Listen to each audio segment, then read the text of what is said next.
দয়াল কই রইলা রে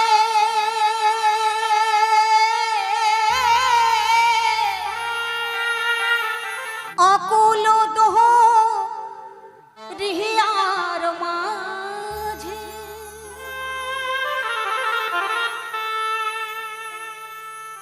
এই অকুল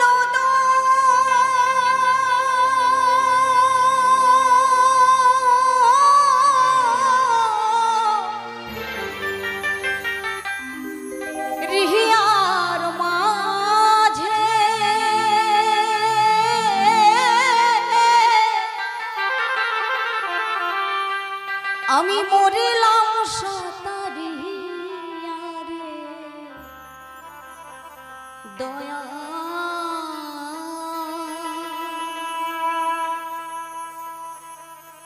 কই রইলা রে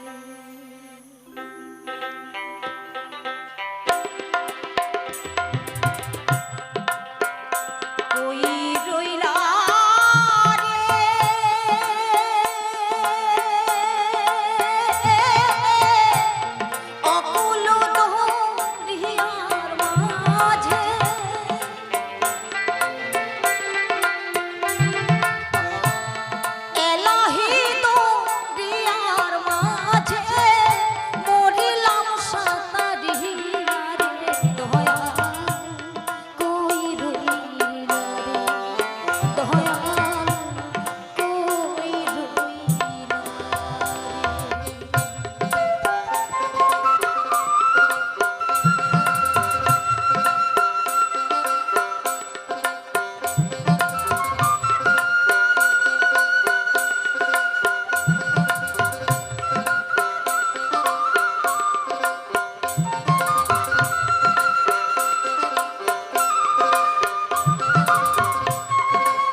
নাইরে নদীর কুল কিনারা নাইরে নদীর পাড়ি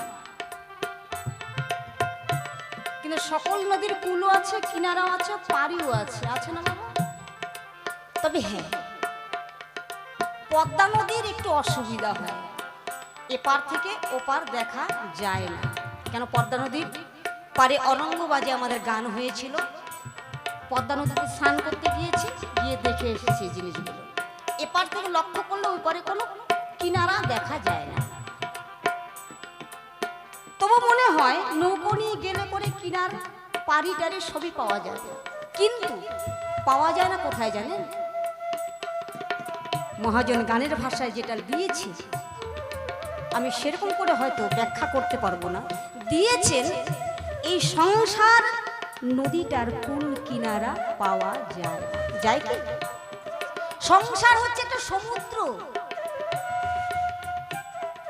ইচ্ছা করলে সাগরের তলা পর্যন্ত খুঁজে পাওয়া যায় যায় না বাবা এখন মেশিন পত্র নিয়ে সাগরের নিচে কি কি আছে সব কিছু খুঁজে আমাদেরকে টিভিতে দেখানো হচ্ছে কিন্তু কোন বিজ্ঞানকে বলেন তো এই সংসার সমুদ্রের তলার মধ্যে কি আছে সেই মেশিনটা বসিয়ে সেই জিনিসগুলো খুঁজে নিয়ে এসে টিভিতে দেখানোর জন্য পারবে কি বাবা কোনো বিজ্ঞানের ক্ষমতা আছে আমার মনে হয় সংসার সমুদ্রের তলা মাপার মতো বিজ্ঞান এখনো পর্যন্ত পৃথিবীতে জন্মায় সেখানে দাঁড়িয়ে আমি অত বাবা গভীরে গিয়ে বুঝাতে পারবো না আপনারা কৃপা করে বুঝে নেবেন সেখানে গিয়ে মহাজন কলম দিয়েছে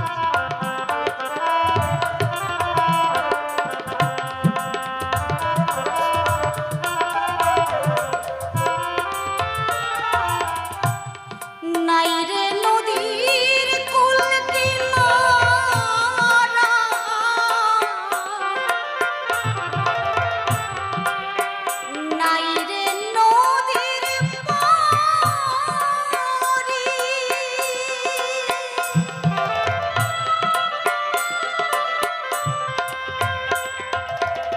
আমি হাবুডুবু খাইছি দয়া,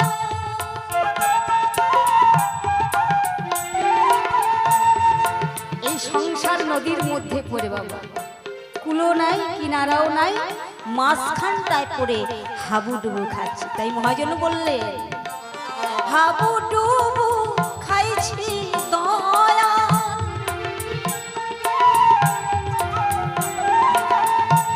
আমি হাবুডুবু খাইছি দয়াল, সকলি হারাইয়া রে দয়াল কই রইলা রে, দয়াল কই রইলা রে।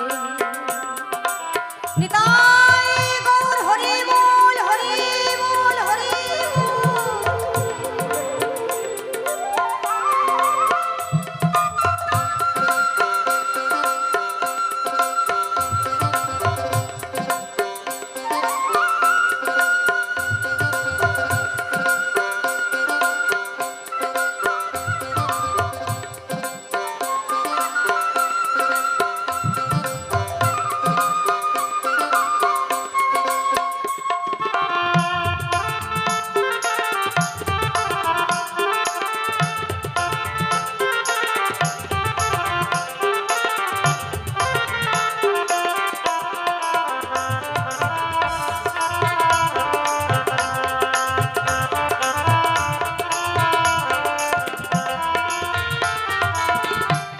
সাধের একখান তরি ছিল, রঙের পাল্টানো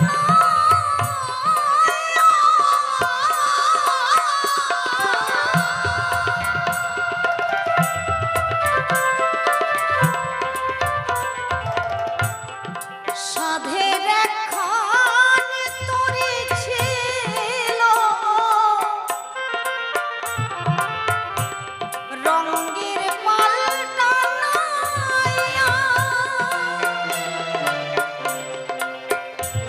আমি সারা জনম বাইলাম তোরি,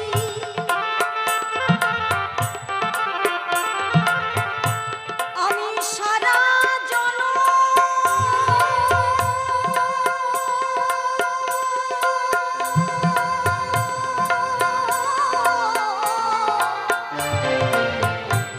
সারা জনম পাইলাম তোরি, নৌকার হাল ছাড়িয়া রে।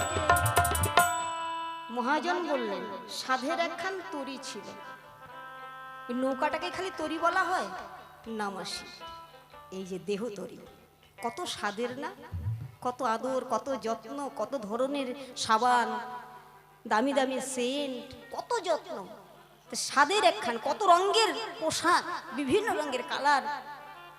না এটা ভালো লাগছে না, আমি ওই পোশাকটা পরবো, চুলগুলো সাদা হয়ে গেছে একটু কলপ দিয়ে কালো করব, কত যত্ন, স্বাদের তরি, আহা কি যত্ন করছি। মহাজন বলেন সাধের একখান তরি ছিল, রঙের পাল্টা নাইয়া, কত রং বেরঙের পাল্টা নিয়ে আমরা চললাম বাবা, তাই না? এখন রঙের বিরঙের পাল্টা নালে চলবে? আর চলবে না। আজকে কলপ করবেন, 15 দিন পরে আবার সাদা বের হয়ে আসবে, তাহলে আর সেই রং থাকছে না, বেরং হয়ে যাচ্ছে। বলেন সারা জনম বাইলাম তরি, কোন তরি বাইতে বলছে? এই সংসার নদীর তরি, নৌকাখানা সংসার নদীতে, সংসার সমুদ্রে বাইছেন, কিন্তু সারা জনম তরিটা বাইলেন, কিন্তু নৌকার হাইলটাই ছেড়ে দিলেন বাবা। যে হাইলটা ধরলে পরে আমি ঠিক নৌকাখানা ওখানে নিয়ে যাব, সেই হাইলটাই আপনারা ছেড়ে দিলেন, আমি ছেড়ে দিলাম, যার জন্য আমাদের সংসার নদীটার বেহাল অবস্থা। যদি ঠিক মতো তরিখানা চালাতে পারতো, তরিখানা ধরতে পারতো, হাইলটা ধরে রাখতে পারতো, তবে কি সংসার নদীটা তছনছ হতে পারতো? কখনোই হতে পারতো না। সেখানে দাঁড়িয়ে বাজাও।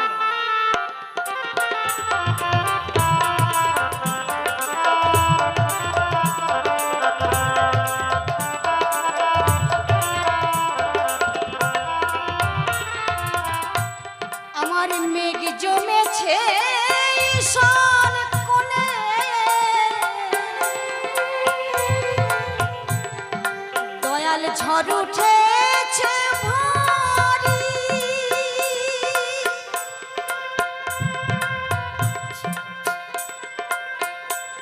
মেঘ জমেছে ঈশান কোণে, ঝড় উঠেছে ভারী, পুলিনেরই ভাঙ্গা তরি। আস্তে আস্তে আস্তে, এই যে পুলিনের ভাঙ্গা তরি, উনি ভাবতেও পারে নাই গানখানা লেখার আগে যে ওনার তরিখানা ভেঙে যাবে। কিন্তু আমার মনে হয় ওনার মনে সারা পড়ে গেছে যে আমার তরিটা একদিন ভেঙে যাবে, এই সাজানো তরি আর সাজানো থাকবে না। তাই স্ট্রোকে পড়ার 4 দিন আগে গানখানা লিখেছিলেন এই পুলিন মহন্ত। বাবা, বলতে কোনো দ্বিধা নাই, আমার গানের জগতের প্রথম গুরু হচ্ছে এই পুলিন মহন্ত, দ্বিতীয় গুরু রাধামোহন মল্লিক, তৃতীয় গুরু স্বর্গীয় ক্ষিতীশ সরকার।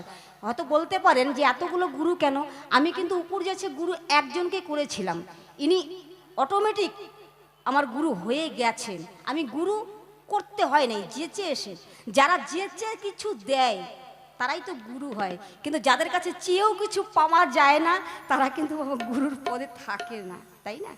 ক্ষিতীশ সরকার, স্বর্গীয় ক্ষিতীশ সরকার জব্বার মিয়ার ছাত্র, বাংলাদেশ। তিনি আমার বাড়ি এসে এসে থাকতো, আমি কাজ করতাম, রান্নাবাড়ি করতাম, খাওয়া দাওয়া করতাম, গল্প গুজব হতো। উনি কৃষ্ণ কথা ছাড়া থাকতে পারতো না। কৃষ্ণ কথা বলার সময় যদি কোনো ব্যারিস্টার এসেও কথা বলতো, এক ধমক দিয়ে থামাতো, দাঁড়ান, এখানে কৃষ্ণ কথা হচ্ছে। ব্যারিস্টারকেও মানতো না। তাই যাই হোক, রাত্রে 3টাও যদি কোনো একটা কিছু মনে পড়ে উঠে বলবো, এ মা উঠ উঠ উঠ উঠ উঠ, আমার একটা কথা মনে পড়ছে, একটু লিখে নে তো, নাহলে পরে আর খেয়াল থাকবে না। এরা হচ্ছে গুরু। আর এখনকার দিনে বাবা ওরকম গুরু পাওয়া যায় না। তা এরা উপর যেছে এসে আমাকে ধরা দিয়েছে, আমি তাদের কাছে যাইনি, তারা নিজেই এসে আমাকে ছাত্রী বানিয়েছেন। তা যাই হোক, সেই গুরুদের কথা। তবে একটা আমার ভাগ্য, আমার ওই তৃতীয় গুরু যে পায়ে গেছেন, তাকে পাওয়ার সময় আমি দেখতেও পারিনি বাবা। বলে যে গুরুরা পেয়ে গেলে চোখের জল নাকি ফেলতে হয় না, কিন্তু আমার অটোমেটিক চোখের জল চলে আসে। ওই গুরুর মতো আমার গুরু নাই, এনারাও আমার গুরু। আর একটা তার মধ্যে ভাগ্য পেয়েছি, ওনাকে সেবা করার কোনো সুযোগ পাইনি, কিন্তু আর একটা সুযোগ পেয়েছি বাবা।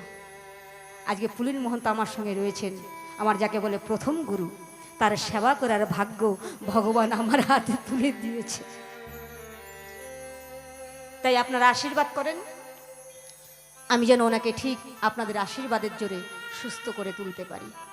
তার গানখানাই তুলে ধরলাম, ওনার কাছেও ক্ষমা চাইছি, ভুল ভ্রান্তি হলে পরে উনিও ক্ষমা করবেন এবং আপনারাও ক্ষমা করে দেবেন। তাই মহাজন বলছেন, পুলিনেরই ভাঙ্গা তরি,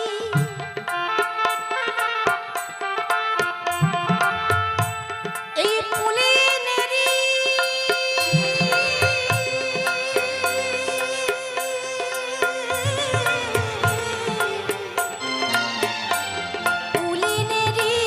ভাঙ্গা তরি, নিয় হাল ধরিয়া রে দয়া, কই রইলা রে দয়া, কই রইলা রে,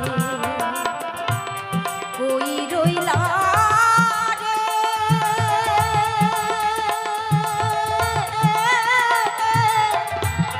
অকুল দরিয়ার মাঝে,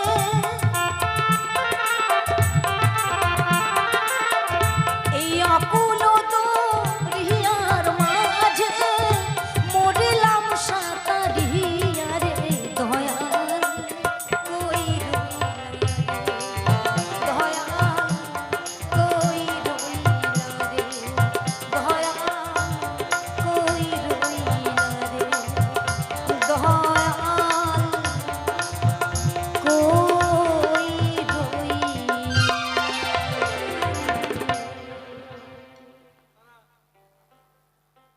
তবে বাবু।